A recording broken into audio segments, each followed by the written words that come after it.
Hello everyone, it's Attacker2 here, and for today, the Mario RPG series has always hit a lot. Sometimes there are games that are hit and misses, but nonetheless, the Mario RPG franchise has always been such a wacky and yet beloved and fun adventure to always go through. Though throughout the years, the series when it comes to Mario being into that genre has always had its rough moments throughout the years.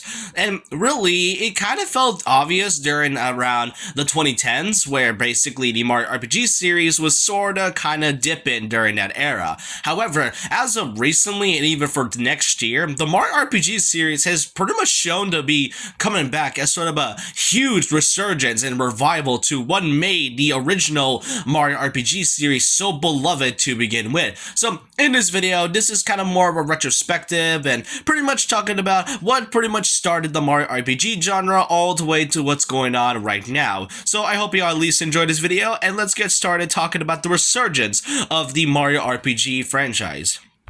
First off is when the franchise first started getting into the genre, Mario RPG Legend of the Seven Stars. When this first came out, at the time, this was kind of an interesting way to put Mario into the whole RPG genre, because, you know, we've mostly seen him in platformers and other spin-off titles like Mario Kart and Mario Tennis, but seeing Mario going into a full-on RPG was weirdly interested. Given that role-playing games were really popular during the 90s, putting Mario in it would definitely be interesting, but would be interesting, but at the same time kind of odd, given the fact that we'd never really seen him. However, it definitely skyrocketed with some games having beloved characters, really great story, and a few iconic music tracks made by Yoko Shimomura. Another thing to mention is the fact that one of the only few problems with Mario RPG Legend of the Seven Stars is its depth perception, and I get it. The SNES really had a lot of limitations, making some areas feel a little bit more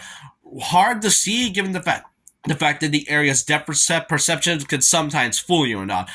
Other than that, the Legend of the Seven Stars is considered to be one of the most iconic games out there, especially for those who are hardcore Nintendo fans and for those who have heard of it and are pretty interested in getting it one day. And this right here was the start of Mario getting into the whole RPG genre. A few years later, on the year 2000, we were then given another iconic piece of the Mario RPG genre, Paper Mario 64. And this was meant to be a sequel to the original Legend of the Seven Star game. So it is kind of weird of what happened during development when that went from a sequel to this all the way to make it a whole new franchise. And I feel like they made a good decision with this, because Paper Mario 64 is an RPG that no other RPG has done before. Like, yeah, we got iconic games during the time like Final Fantasy 7 through 9, and I think Final Fantasy X came out during that era, but Paper Mario 64 had a lot going for it. First of all, an iconic cast of characters. There were also other enemies that you never really would see become your allies. Goombario and Cooper is one of the few examples to this. You also got some pretty great moments, hilarious ones at that, and a really heartwarming and great story to go through. It adds a splash of personality into making this. Meanwhile, with Legend of the Seven Stars, while it did have some iconic characters like Gino, Mallow, and even Boshi, they honestly don't feel much to the whole franchise until Paper Mario 64 came along and pretty much executed some of these characters really, really well. And the whole thing with everything about it being paper is something else. Then afterwards, a couple years later, we were then given Paper Mario The Thousand-Year Door. This right here is considered to be the Final Fantasy VII of the Paper Mario series, and they're not wrong about it. The Thousand-Year Door has a lot of great and iconic moments and some other gameplay mechanics that changes things up to keep the whole playthrough fresh and all, such as, the quiz one, which I feel like that's been going on with every single Paper Mario game, some iconic bosses, iconic partners that you have, even playing as other characters like Peach, for example, and there are moments that makes you feel that the Thousand-Year Door has a lot of emotional things going on throughout the series, and a lot of uniqueness that makes Paper Mario The Thousand-Year Door one of the best well-known RPGs to this very day. This right here became quite an icon during the GameCube era, despite the GameCube era's own, whole reputation during that time.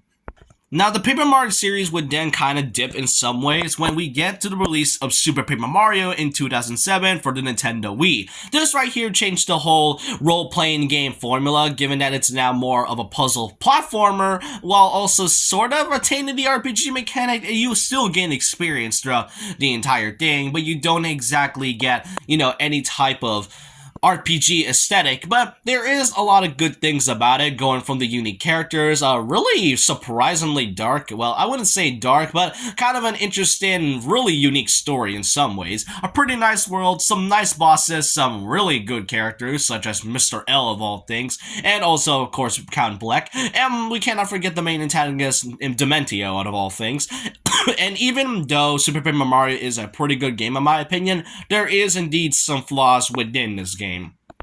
That is until Paper Mario pretty much dipped during the 2010s with the release of Paper Mario Sticker Star, which I've stated before that this is the game that's staying not just the franchise, but also the community as well, given the fact that Paper Mario has not been the same since, for many reasons whatsoever. First of all, the world is bland, there are no fun partners that makes the game pretty unique. Kirtsey is one of the worst companions that you will ever have in Mario RPG games, and not only that, there's also the gameplay where it doesn't even feel like an RPG. While it does act like an RPG, you don't get that feeling because it's mostly just, picking a sticker and then hitting an enemy, and you don't even get to choose what enemy you're about to choose, and they don't exactly tell you on how you're supposed to defeat it unless you either get hit or whatever you find. And not just that, the sticker mechanic is just really terrible on its own and really poorly executed by that. And that can kind of be the same with Paper Mario Color Splash, released for the Wii U in 2016. This right here is kind of when the series was starting to get its reputation, especially from the fact that I've seen many complain about Mario having white outlines instead of the typical good old black outline like this. But Color Splash at least is sort of an improvement from Sticker Star, but it doesn't really make it any better given that the gameplay is very similar to Sticker Star all in general. And not just that, there are no original characters or partners as well, and don't get me started on the Toads. I've expressed it already, I'm not going to express it again. And as of recently, Paper Mario the Origami King released in for the Nintendo Switch back in 2020. An improvement to 2 games, but now it's pretty mixed to me nowadays, given that it still lacks what made the first few games so good to begin with. Especially since the characters are pretty bland, and while they do bring back the partners in some ways, it honestly didn't, because they are more temporary rather than just, well, permanent in ways. This right here is when the Paper Mario series started to dip throughout the years, and that's only the start of it, when during 2003, we were then given another introduction to Mario and Luigi, a new RPG series that features not just Mario, but also his younger brother Luigi. This, at the time, was pretty huge, because we never exactly get to see Mario go on adventures with Luigi as much throughout the years. I mean, the only Luigi solo game that he kind of had during that time was Luigi's Mansion for the GameCube, and also I think Mario is Missing, which I don't think anybody wants to talk about that. So to actually see Luigi go on adventures with Mario was really great. Not only that, this game is fun as well. You got a new world that you've never seen outside of the Mushroom Kingdom. We got some great characters, some fun villains, and even then, Mario and Luigi were given some really great personalities and also some iconic voice lines and there's so many moments in this game that I can list that I don't want this video to be an hour long, but this right here is the start with the release of Mario and Luigi's Superstar Saga. Seeing the two of them go on adventures was a big deal at the time, and it kept on going with each release. First of all is the sequel, Mario and Luigi's Partners in Time. Nowadays, this game isn't really as dark as I used to be. I mean, when I first played it, I remember this having really dark moments, especially with the shrew species in this one. But nowadays, I kind of find this a little bit okay, but it's a game that I feel like it's pretty underrated, as people prefer another game that came out afterwards, Mario and Luigi's Bowser's Inside Story. This was the game that boosted the franchise as a whole, given the fact that Bowser's Inside Story not only features a playable Mario and Luigi, but you can play as Bowser as well. This was such a great thing, especially from the fact that Mario and Luigi pretty much spends their entire adventure, well, most of their adventure, inside Bowser, hence the title of of the game. It has some fun characters. It even made Fawful, who was a prominent character in Superstar Saga, the main villain in that game. I never really thought you would see Fawful of all characters being the main villain. He did make a very small cameo appearance in Partners in Time, but to actually see him become a full main antagonist was really great, especially with some fun mechanics that you can use with Bowser. Bosses are fun. Some of the games absolutely frustrates me, but are also fun at the same time. And we can't not forget the giant battles. Then afterwards, 2013 came along with the release of Mario and Luigi's Dream Team, which honestly, I'm not gonna lie, something about Dream Team in a way I'm pretty mixed about, but it definitely has some great moments. And Tasma definitely feels more of a mediocre antagonist rather than a pretty much threatening one, especially from the fact that the first boss is pretty much the same as the final fight you have against him. And I feel like the whole dream mechanic felt a little bit underwhelming and missed potential given the fact that this is Luigi we're specifically talking about, given the fact that this game came out the same year as the year of Luigi. So I was kind of expecting at least Luigi having some sort of, moment where it feels like Luigi's being overshadowed by Mario a lot. It has always been the butt of the joke throughout the entire series because, Luigi has been kind of treated as the butt of the joke, really. And then afterwards, we get the release of 2015, Mario and Luigi's Paper Jam, a crossover between two iconic RPGs. This right here is what I find missed potential. Now, crossovers can work very well as long as they work so good in terms of story writing, character moments, interactions, and basically gameplay itself. The problem with this, though, is the fact that Mario & Luigi Paper Jam felt so underwhelming from its release and even the story. The writing feels pretty generic. You mostly just have the same Peach and Paper Peach from Mario Bowser and Paper Bowser, and even then, it's kind of hard to tell between the interactions between Mario and Luigi and Paper Mario when you don't exactly have Paper Luigi. From what I remember, it's because they weren't able to implement A, B, X, and Y buttons altogether, even though Partners in Time exists. It kind of makes you frustrated how we don't have Paper Luigi as a main playable character, pretty much showing another example of Paper Luigi just not being a main character, or even playable in some cases, except for Super Paper Mario, but even then, he wasn't even treated as a partner, he was just mostly a playable character. Paper Mario pretty much had a lot of missing potential when it comes to Paper Jam, and the writing and story, and even the characters were pretty boring as well, and that's kind of when the series dipped when afterwards, in 2017, we were then given another introduction to Mario and Luigi Superstar Saga, getting a remake with the introduction of Bowser's Minions. Bowser's Minions, to me, it's pretty boring. I mean, it's mostly just choosing your form of enemies and then attacking them all together. It is pretty entertaining, but you're mostly just seeing the enemies fight and that's about it. However, I do find this pretty great because at that time, if you didn't own a Game Boy Advance back then, this was a good opportunity for you to play this game to see what made one of the most iconic Mario RPG games so great to begin with, and I like that some way. I can say the same when it comes to 2019 with the release of Mario and Luigi's Bowser's Inside Story with the introduction of Bowser Jr.'s Journey.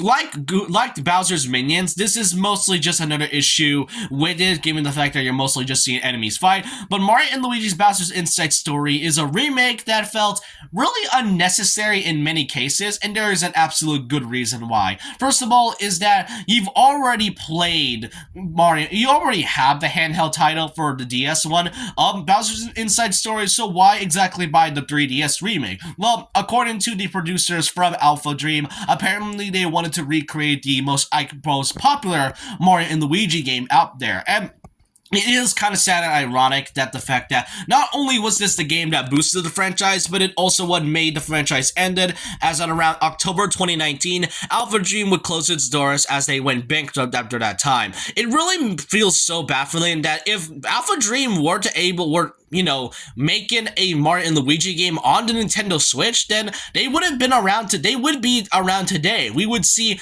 another Mario and Luigi game that would actually help, because during the 2020s and especially the Switch era, things have changed a lot for Mario, especially in its RPG genre. And this is where the resurgence and revival comes in, starting off with 2017's Mario plus Rabbids Kingdom Battle. Now, yeah, it definitely feels weird that win this game. First of all, it's taken Mario into a tactical RPG rather than a role-playing game itself. We've seen tactical RPGs during that time, like the Fire Emblem franchise, for example.